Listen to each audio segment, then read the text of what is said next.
La confluence des savoirs fait le point sur l'expérimentation Territoire zéro chômeur de longue durée, un programme d'innovation sociale voté à l'unanimité en 2016 et renouvelé en 2020. L'idée de base, rediriger les budgets des indemnisations chômage dans la création d'emplois. Le dispositif a été mis en œuvre de façon variée sur plusieurs territoires français. Quartiers politiques de la ville, banlieues industrielles, petites villes, grandes agglos et territoires ruraux. Écoutons tout de suite les explications de Louis Gallois, président de l'association qui porte le dispositif, dans ces extraits de notre conférence dédiée au sujet en 2019. C'est une idée qui vient d'une grande association qui s'appelle ATD, qui, sous l'impulsion d'un homme particulièrement créatif qui s'appelle Patrick Valentin et particulièrement engagé, a eu cette idée de dire, premièrement, le chômage de longue durée est un scandale. Le droit à l'emploi est dans la préambule de la Constitution, donc il n'y a pas de raison qu'il ne soit pas mis en œuvre. Donc il s'agit d'éradiquer le chômage de longue durée, rien que ça. Il y a quand même 3 millions de chômeurs de longue durée en France actuellement, de l'ordre de 3 millions. Et il a eu une deuxième idée qui est s'il n'y a pas d'emploi, on va en créer. On va créer de l'emploi. Tous les schémas classiques, c'est d'aider les personnes qui sont très éloignées ou éloignées de l'emploi à aller vers les emplois existants. Il a dit comme les emplois existants, il n'y en a pas assez manifestement puisqu'il y a des chômeurs de longue durée, eh bien on va créer de l'emploi. Et on va faire des entreprises dont l'objet social est justement la création d'emplois. Chez PSA, l'objet social, c'est de faire des voitures. Eh bien là, c'est la création d'emplois. Je suis devenu un adepte de cette expérimentation au point de devenir le président du fonds d'expérimentation. Ce fonds d'expérimentation a été créé par une loi. Il y a une proposition de loi présentée par un député, Laurent Grandguillaume, qui a été votée à l'unanimité à l'Assemblée nationale et au Sénat. 10 territoires ont été choisis à la suite d'un appel à projets pour cette expérimentation. 10 territoires, ça représente à peu près 2000 chômeurs de longue durée. Donc notre objectif, c'est de créer 2000 emplois pour faire en sorte qu'il n'y ait plus de chômeurs de longue durée. On parle de 3 convictions. La première, c'est que tout le monde est employable.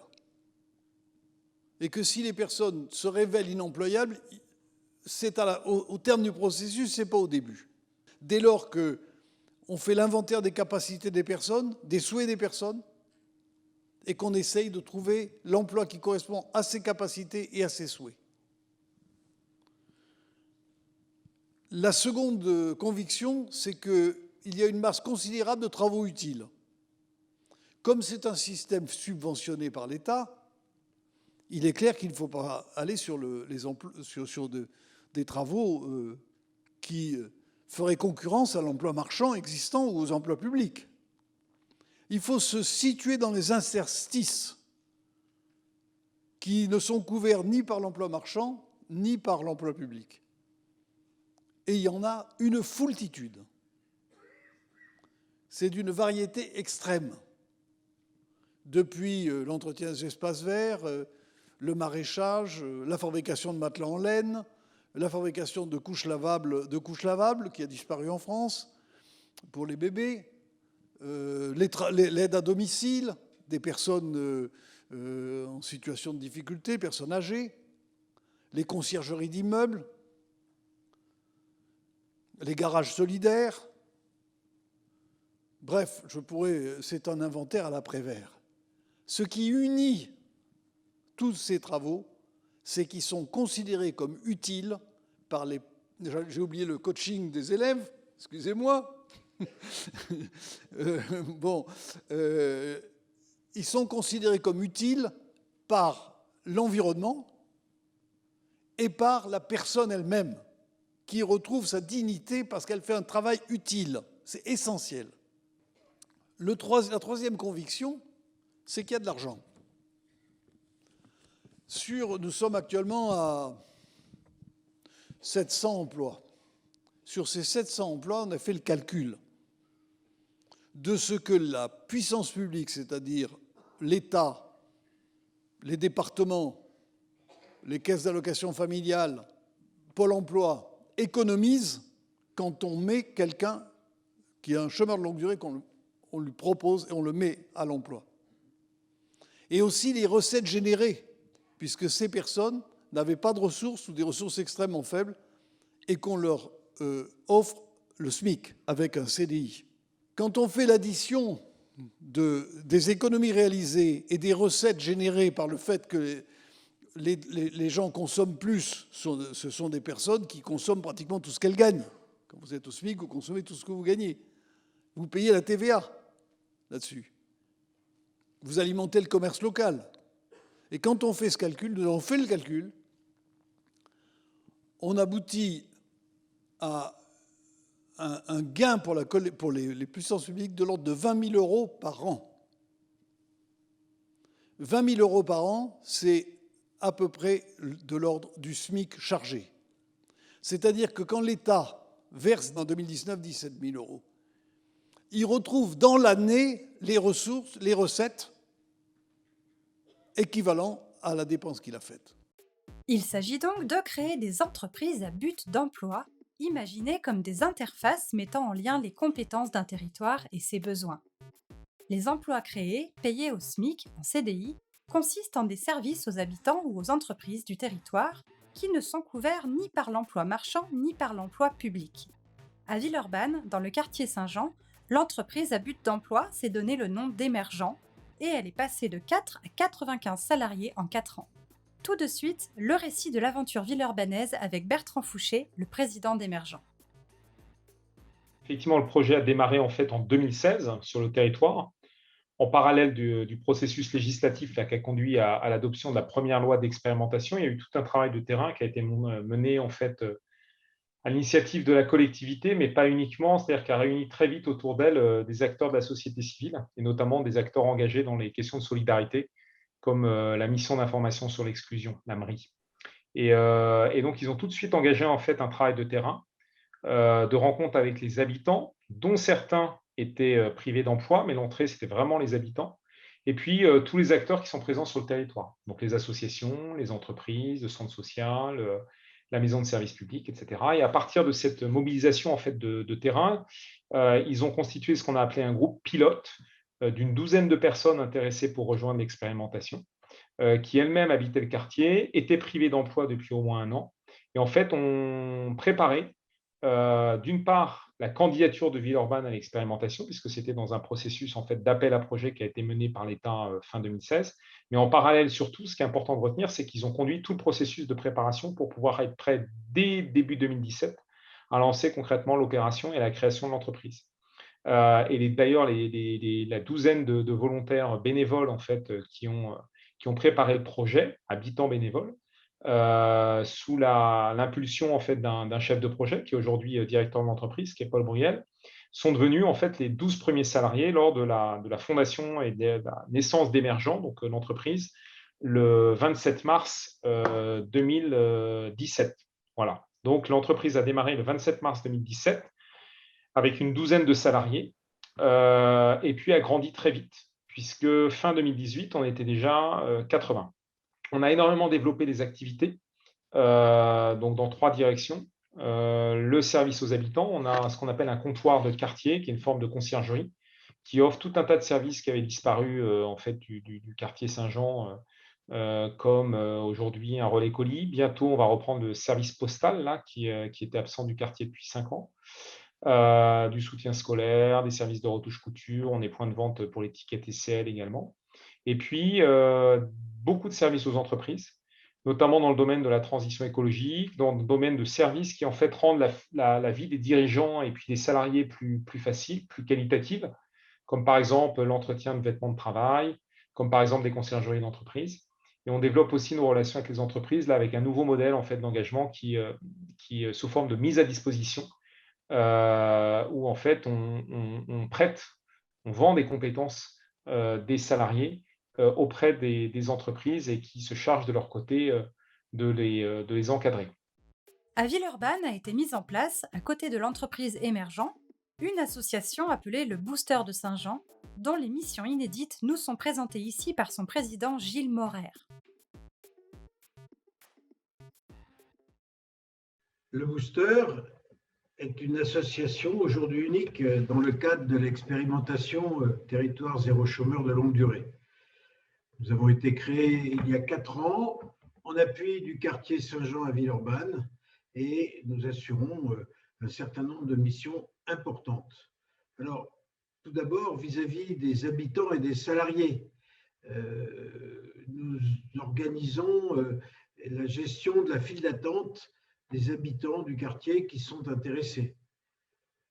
Nous travaillons à l'identification et à la mobilisation et aux rencontres des demandeurs d'emploi en vue de leur embauche à émergent ou vers d'autres structures employeuses. Le but étant effectivement de profiter de ces contacts pour orienter les personnes vers l'emploi.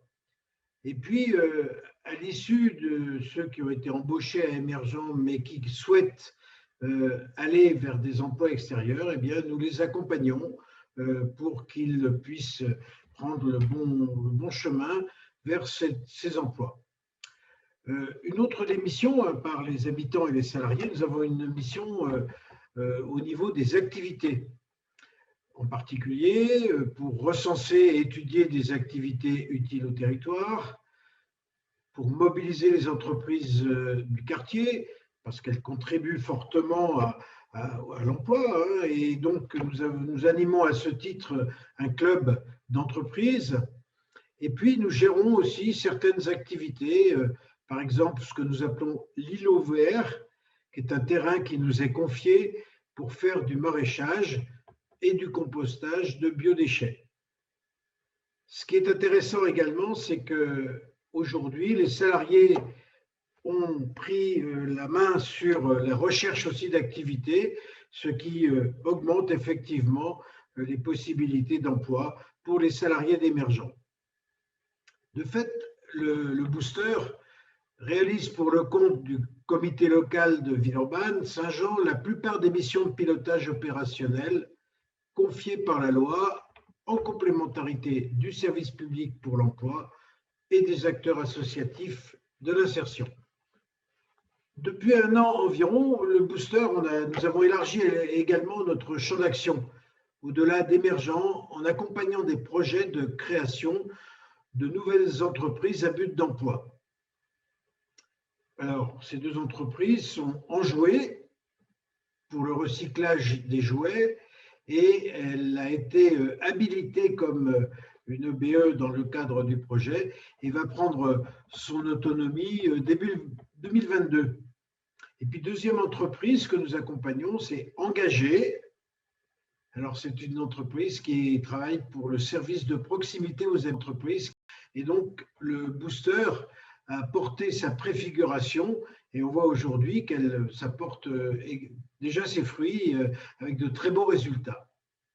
Par ailleurs, d'ailleurs, suite à la nouvelle loi d'expérimentation, le Booster intervient pour accompagner la candidature d'un second territoire à Villeurbanne, le quartier des Brosses. Nous intervenons également auprès des services de la métropole de Lyon pour accompagner les coopérations micro-territoriales qui peuvent se développer entre les 5 nouveaux territoires qui aujourd'hui candidatent au projet. Donc, on voit que dans la métropole aujourd'hui, 6 territoires candidatent, le quartier des Brosses et 5 autres territoires. Et donc, nous allons les aider pour étudier les transversalités qui peuvent exister entre ces territoires, chaque territoire pour autant travaillant de façon autonome. Pour réaliser ces missions, le Booster s'appuie sur ses salariés, ses administrateurs, ainsi que sur des prestataires et des bénévoles qui ont l'habitude de travailler dans le monde de l'économie sociale et solidaire et qui, pour certains, ont été assez proches au fur des 4 ans des missions du Booster et d'émergents. Son financement est assuré par des subventions publiques et privées dans le cadre d'une mission d'intérêt général. On voit que le Booster continue à se développer pour accompagner le projet TZCLD et ainsi répondre à l'enjeu que constituent les réponses à apporter à la privation d'emploi. Ce système démontre que l'investissement dans l'insertion est gérable financièrement pour la collectivité, mais aussi bénéfique sur les plans sociaux et humains en termes d'accès aux droits et à la santé. Dans le cas de l'expérimentation de Villeurbanne, 2 défis sont à relever pour pérenniser le système, le défi du chiffre d'affaires et celui du management. On a fait le calcul du coût complet d'un emploi, c'est-à-dire la totalité des dépenses, salaires, amortissement des investissements, dépenses de fonctionnement, etc., impôts, taxes et autres, et qu'on divise par le nombre de salariés, on arrive à quelque chose entre 25 000 et 28 000 euros. Et la moyenne est autour de 28 000 euros. Parce qu'il y en a quelques-uns qui ont des charges d'investissement fortes et qui ont passé le cap des 28 000. On reçoit 17 000. Les départements apportent 1 millier d'euros, puisqu'on leur demande de nous reverser le RSA qu'ils n'ont plus à payer. En moyenne, 1 millier d'euros, certains départements plus, d'autres moins. Donc on est autour de 18 000, 19 000, alors que le coût est de l'ordre de 28 000. Donc il faut dégager les chiffres d'affaires qui permettent de combler la différence. Et je pense que c'est sain, parce qu'il s'agit de véritables entreprises. Et je pense que les salariés sont sensibles au fait qu'il faut dégager de la recette, du chiffre d'affaires. Sur la question de l'organisation, donc, de temps en temps, on nous prend pour des idéalistes ou des gens qui veulent faire inventer une expérimentation dans l'expérimentation. Quand on regarde notre modèle d'organisation, en fait, ce n'est pas du tout ça le sujet. Chez Emergent, on recrute donc en CDI, mais sans aucune sélection. C'est-à-dire qu'on prend les personnes dans l'ordre où elles se présentent. Et finalement, ça évite de dépenser un argent fou dans les process de recrutement. Et puis, en ayant un recrutement vraiment comme ça, territorial, on trouve plein de compétences qui sont des pépites et très diversifiées. Et ça suffit, en fait, quasiment à faire marcher une entreprise. On est conduit par un certain nombre on va dire, de contraintes ou de postulats. On ne peut pas avoir des niveaux d'encadrement qui sont pléthoriques. Et ça, c'est le modèle économique de l'entreprise qui le permet pas. Et donc, ça nous oblige à s'appuyer majoritairement et principalement et en permanence sur les compétences des salariés et notamment des personnes qui étaient ex-privées d'emploi. Typiquement, les fonctions support aujourd'hui, que ce soit la gestion de la formation, la gestion du personnel, tout ça, c'est assuré par des salariés, habitants de quartier et ex-privés d'emploi. Ça paraît quand même important de pouvoir garder des entités à taille humaine. Et taille humaine, ça veut dire avant tout connaître le prénom de chacun et savoir se reconnaître. Donc c'est déjà une limite très concrète. Après, on a des limitations en termes de locaux, etc., qui font qu'on a du mal à imaginer de pouvoir être plus d'une centaine sur le site. On est toujours acteur de ce qui se passe dans l'entreprise. On est sollicité, par exemple, pour monter de nouvelles activités, on fait des réunions régulières, on donne notre avis, on apporte nos idées. Elles sont discutées, des fois elles sont bonnes, des fois elles sont moins bonnes, mais on en discute. On sait pas, les ordres ne viennent pas que de là-haut, voilà, aujourd'hui on fait ça, ou ça va être comme ça. Tout est discuté, et voilà, donc on se sent vraiment acteur dans notre entreprise. Il y a une tension entre la nécessité de fonctionnement et l'aspiration à une très grande égalité au sein de l'entreprise. Et je pense qu'il faut que les deux vivent ensemble. Ce n'est pas tout à fait simple, ça fait partie des difficultés. C'est pour ça que je pense, encore une fois, qu'il ne faut pas que l'entreprise dépasse 80 salariés. Une ingénierie collective qui réunit habitants, entreprises, associations et services publics et qui témoigne de la capacité à résoudre à long terme un problème global en mobilisant les énergies d'un territoire. Franchement, je n'y croyais pas, mais je suis tombée de haut. Je me suis dit, enfin, je suis en face de gens qui sont humains, bienveillants et qui peuvent croire en moi, en mes capacités, en mes compétences. Et là, je vous dis, ça fait un bien fou. Parce que j'avais l'impression de vivre dans une société parallèle où je n'avais pas ma place. Mais bon, j'étais là, j'étais sur la terre, je vivais. Je me suis occupée de mes enfants, j'ai fait comme je peux. Mais là, je pouvais quand même faire partie d'un projet dans la vraie société. Et voilà, c'est bon, c'est un sentiment qui est vraiment indescriptible. C'est vrai qu'il n'y a pas d'a priori, il n'y a pas de préjugés.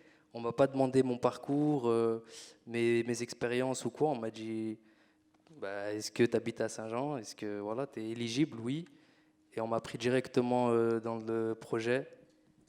Et c'est une aventure que bah, je recommanderais à tout le monde. Parce que bah, Halima, elle a tout dit, on se sent vivre. Avant, on vivait en autarcie au quartier, avec nos petites habitudes, on ne faisait rien. On se lève quand on veut, on dort quand on veut. On ne pense pas à demain, on pense à aujourd'hui, déjà, c'est déjà bien. Et maintenant, bah, on peut se projeter, on pense au futur, on est en CDI, on est bien. Et on apprend plein de choses sur nous-mêmes qu'on ne connaissait pas, parce que justement, quand on cherche un emploi en général, on va chercher sur ce qu'on a déjà fait, mais ce qu'on a déjà fait, ce n'est pas forcément ce qu'on veut, parce que pour faire ce qu'on veut, il faut avoir déjà fait. Ça crée de la vie, du lien aussi dans le quartier. C'est vrai qu'il y a des voisins, moi je n'aurais jamais adressé la parole, mais maintenant que ce sont mes collègues, bon, on se rencontre dans la rue, on se dit bonjour, et c'est comme un grand village, mais il y a vraiment un lien qui s'est tissé entre nous. On voit que ça change la vie des gens. D'abord, il y a du pouvoir d'achat qui est capacité à consommer, capacité à faire plaisir à ses enfants, à pouvoir faire des cadeaux, à pouvoir mener une vie comme tout le monde, à la piscine, au spectacle, au cinéma, etc. Deuxièmement, l'estime de soi aussi, et l'estime du quartier. On va au travail tous les matins, ça change la vie. Les personnes retrouvent l'espoir et s'inscrivent dans une dynamique de projet. Certaines personnes resteront longtemps dans les entreprises à but d'emploi parce qu'elles n'ont pas envie, capacité, volonté d'en sortir. Et d'autres, au contraire, vont utiliser cela comme un tremplin. Lorsqu'on est capable de mobiliser l'énergie des territoires, on arrive à des choses formidables. Et je pense que ça doit nous servir non seulement pour les entreprises à but d'emploi, pour la lutte contre le chômage de longue durée, mais ça aussi pour la régénération de ces territoires frappés par la désindustrialisation du pays et qui se considèrent à l'abandon. Il faut leur donner les moyens, la capacité à mobiliser leurs énergies. Et je suis sûr que si on mobilise leurs énergies, je le vois sur cette affaire des chômeurs de longue durée, les territoires ont une capacité à rebondir qui est absolument formidable.